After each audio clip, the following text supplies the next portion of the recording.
Hai, Assalamualaikum warahmatullahi wabarakatuh. Hari ini kita akan belajar tentang tindak balas penyesaran halogen daripada larutan halidanya.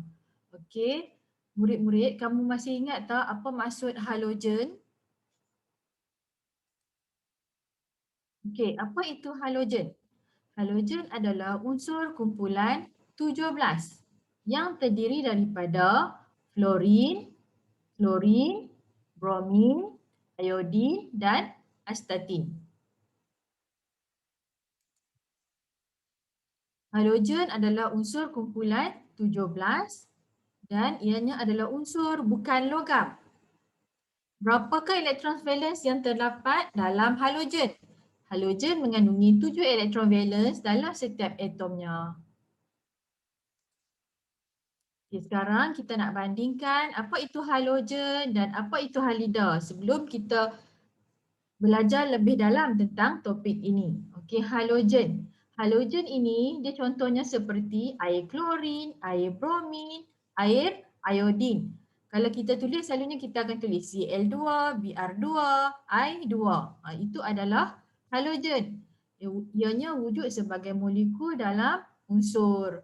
Manakala halida pula dia wujud sebagai ion dalam bentuk sebatian. Contohnya seperti larutan kalium klorida, larutan kalium bromida dan juga larutan kalium iodida. Selain daripada tiga ini, contoh lain adalah larutan natrium klorida, larutan natrium bromida dan juga larutan natrium iodida. Itu adalah halida. Okey, jadi saya harap kamu dah tahulah apa beza halogen. Bila saya sebut halogen, kamu dah tahu apa itu halogen. Dan bila saya sebut halida, saya harap kamu dah tahu apa itu halida. Okay. Boleh tak halogen ni ditukar kepada ion halida? Ya, boleh. Halogen boleh ditukar kepada ion halida. Bagaimana caranya?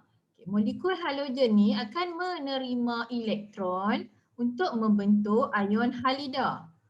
Maka halogen ini akan mengalami penurunan. Mungkin kamu tak dapat faham lagi bila saya sebut macam ni. Jadi saya akan tulis dekat sini persamaan setengah.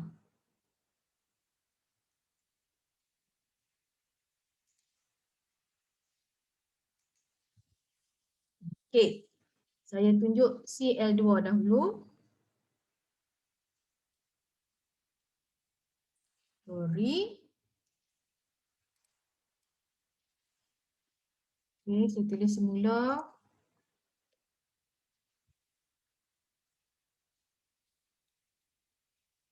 Okey. Cl2 bermaksud molekul klorin akan menjadi ion klorida.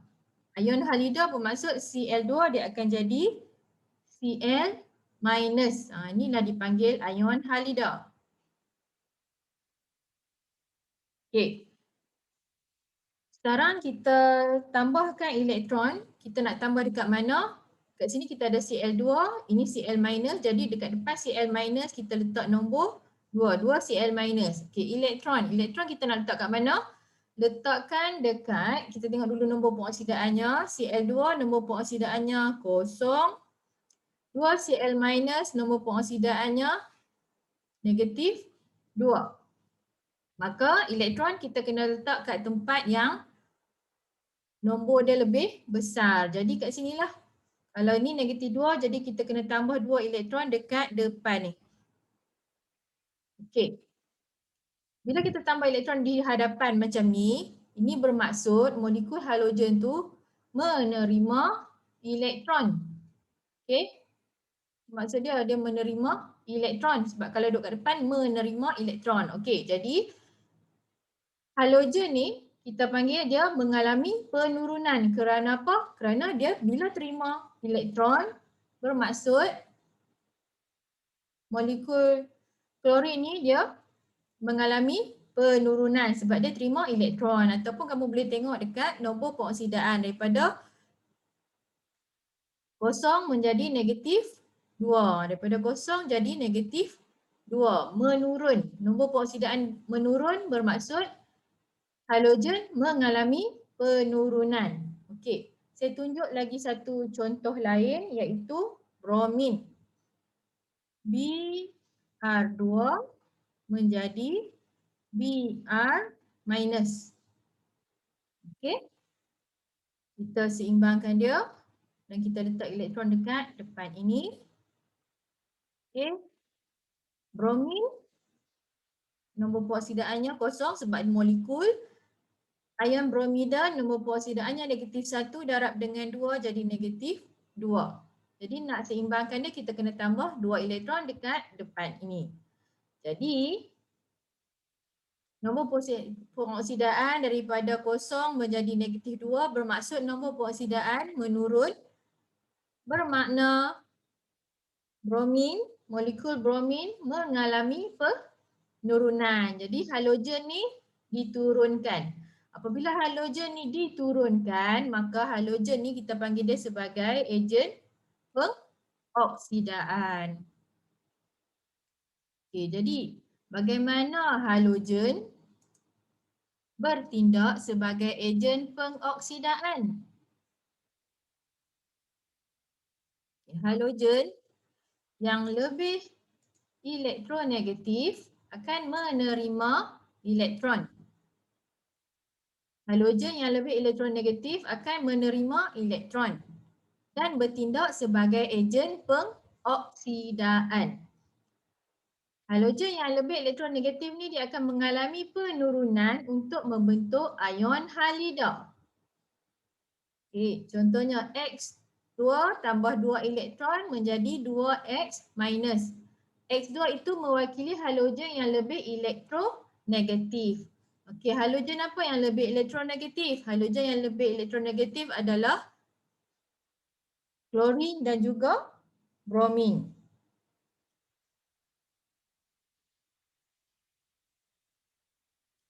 Manakala iodin pula adalah ejen pengoksidaan yang paling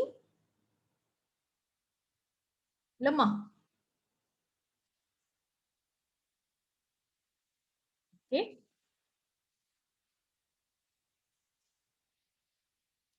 Kita pergi kepada slide seterusnya. Bagaimana halida bertindak sebagai ejen penurunan? Okey. Halida ejen penurunan. Yang tadi kita tengok halogen sebagai ejen pengoksidaan.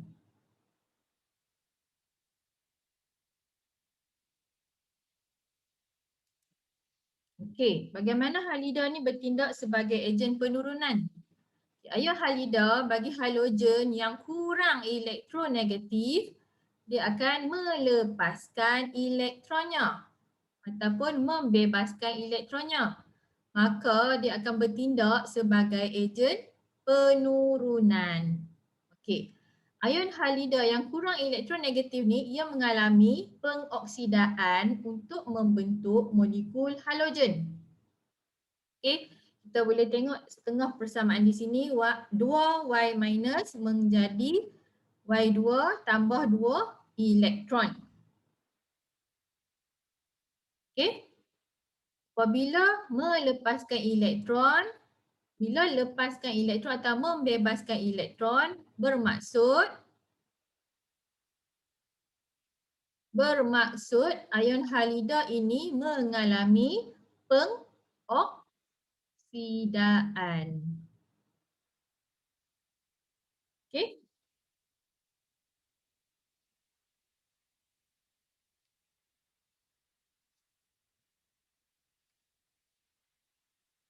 Y minus mewakili ion halida bagi halogen yang kurang elektronegatif. Contohnya seperti ion bromida dan juga ion iodida. Manakala ion klorida adalah ejen penurunan yang paling lemah.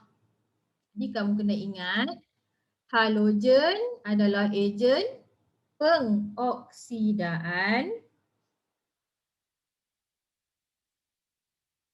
Halogen mengalami mengalami penurunan ejen pengoksidaan. Okey. Kalau halida dia ejen penurunan, dia mengalami pengoksidaan. Okey, faham? Ejen pengoksidaan mengalami penurunan. Ejen penurunan dia mengalami pengoksidaan. Okey. Tadi kita tengok halogen boleh ditukar kepada halida. Tapi adakah halida ni boleh ditukar kepada halogen? Ya, boleh. Halida boleh ditukar kepada halogen. Okey. Ion halida ni akan membebaskan elektron untuk membentuk molekul halogen. Okey, saya tunjukkan setengah persamaan di sini. Setengah persamaan iaitu ion halida. Okey. Ion halida kita nak tulis ion bromida dahulu. 2 Br minus menjadi Br2 tambah 2 elektron. Okey, saya tulis terus setengah persamaan dia. Okey. Jadi dekat sini ion halida membebaskan elektron dan membentuk molekul halogen. Okey. Daripada sini negatif 2 negatif 2 ini kosong. Okey, jadi negatif 2 kepada kosong bermaksud ini adalah pengoksidaan. Okey, jadi ion halida mengalami pengoksidaan. Kerana apa? Kerana dia juga membebaskan elektron. Okey, apabila ion halida ini dioksidakan, bermaksud ion halida adalah ejen penurunan. Okey, saya tunjuk satu lagi contoh iaitu saya akan guna iodida. Ion iodida I- akan menjadi molekul iodin. Kita letakkan 2 di hadapan I-. Lepas tu sini negatif 2, ini kosong. Kita letakkan elektron, nak letak elektron dekat mana? Letak dekat sebelah molekul iodin. Okey, jadi ini setengah persamaan untuk ion iodida.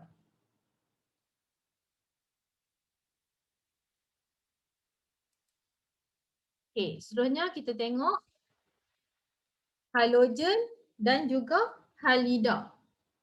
Kita ada klorin, bromin dan iodin. Molekul klorin, molekul bromin, molekul iodin, dan ion halida kita ada ion klorida, ion bromida dan juga ion iodida. Okey. Kita nak lihat di sini kecenderungan membebaskan elektron halida dan juga kecenderungan untuk halogen menerima elektron. Okey. Tengok di sebelah kiri dahulu, molekul iodin, anak panah naik ke atas. Apa yang berlaku kat sini? Saiz atom halogen berkurang. Kecenderungan halogen X2 untuk menerima elektron dan menjadi halida meningkat. Okay. Jadi maksudnya di sini molekul klorin dan juga molekul bromin cenderung untuk menerima elektron dan menjadi halida. Jadi klorin ni adalah ejen pengoksidaan paling kuat. Manakala iodin ini adalah ejen pengoksidaan yang paling lemah. Jadi kamu kena ingat klorin dia duduk paling atas dalam jadual berkala unsur dalam kumpulan 17, maka dia cenderung untuk menerima elektron dan menjadi halida. Okey. Kita tengok pula di sebelah sini ion halida. Okey, apabila menuruni daripada ion klorida, ion bromida, ion iodida, okey, kecenderungan halida untuk melepaskan elektron untuk menjadi halogen Y2 meningkat. Okey, bermaksud ion halida ni dia cenderung untuk melepaskan elektron. Dia kalau semakin ke bawah dia lebih cenderung nak melepaskan elektron. Okey. Ion iodida ni adalah ejen penurunan paling kuat. Manakala ion klorida adalah ejen penurunan paling lemah. Kenapa? Kerana ion iodida ni dia cenderung untuk melepaskan elektron, dia cenderung untuk membebaskan elektron. Maksudnya dia uh, dia senanglah untuk mengalami pengoksidaan. Maka dia merupakan ejen penurunan yang paling kuat. Okey. Kita tengok di sini halogen sebagai ejen pengoksidaan manakala halida adalah ejen penurunan. Okey. Daripada bawah ke atas, kekuatan sebagai ejen pengoksidaan meningkat manakala apabila turun ke bawah, kekuatan sebagai ejen penurunan pula yang meningkat. Okay, kita lihat sini satu persatu. Semakin reaktif suatu halogen, semakin mudah halogen itu menerima elektron. Okay, semakin reaktif sesuatu halogen, semakin mudah halogen itu menerima elektron. Halogen yang berada di bahagian atas, kumpulan 17, kat bahagian atas ni, merupakan ejen pengoksidaan yang lebih kuat. Sebaliknya, semakin rendah kedudukan ion halida dalam kumpulan 17, semakin mudah ion halida itu melepaskan elektron. Jadi saya ulang kat sini. Kalau yang di sebelah atas ni, dia senang nak terima elektron. Manakala kalau ion halida kita start daripada bawah, yang bawah ni senang nak melepaskan elektron. Okey. Ion halida yang berada di bahagian bawah dalam kumpulan 17 merupakan ejen penurunan yang lebih kuat. Okey, saya ulang Kalau fluorin dengan klorin ni adalah ejen pengoksidaan yang lebih kuat, manakala iodin ni adalah ejen penurunan yang lebih kuat. Okey, kalau dekat sini fluorin dia mudah nak menerima elektron daripada atas ni, daripada bawah ke atas ni semua ni, dia mudah nak terima elektron. Manakala ion halida yang duduk di bawah ni, dia mudah nak lepaskan elektron. Okey, bagaimana caranya kita nak ramal kebolehan suatu halogen tu menyelesaikan halogen lain daripada larutan halidanya? Okey, kita nak tengok boleh ke satu halogen ni nak menyelesaikan halogen lain daripada larutan halidanya? Okey, halogen yang lebih reaktif, halogen yang lebih elektronegatif. Apa maksud elektronegatif? Dia cenderung untuk menjadi ion negatif. Dia boleh menarik elektron daripada halida yang kurang elektronegatif. Okay, manakala halogen yang lebih elektronegatif ni, dia akan menyesarkan halogen yang kurang elektronegatif daripada larutan halidanya. Okey. Contohnya kat sini. Okay, saya akan bagi contoh sikit.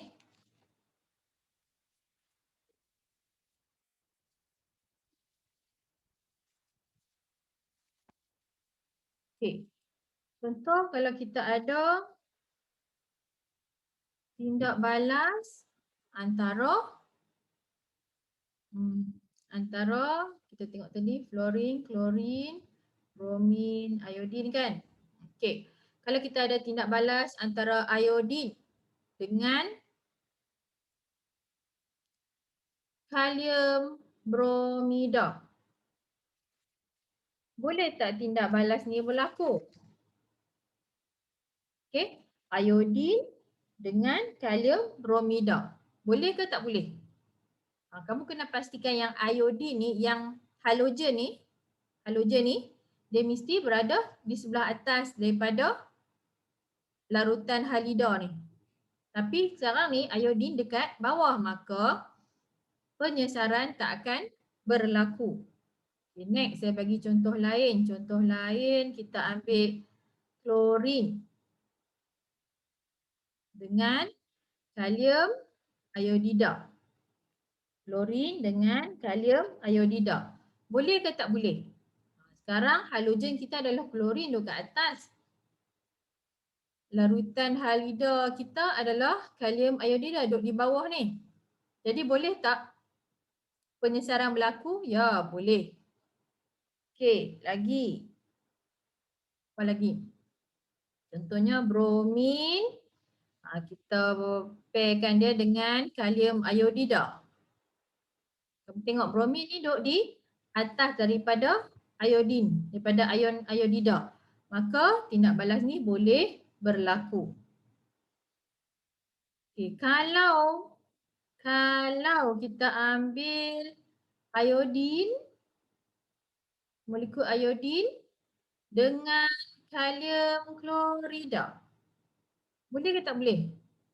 Iodin, molekul iodin dengan ion klorida, boleh ke tak boleh? Tak boleh. Penyesaran takkan berlaku. Okey, itu saja untuk hari ini. Harap kamu faham apa yang cikgu ajarkan pada hari ini, iaitu tindak balas penyesaran halogen daripada larutan halidanya. Okey, kalau tak faham kamu boleh tanya cikgu. Okey, Assalamualaikum. Terima kasih.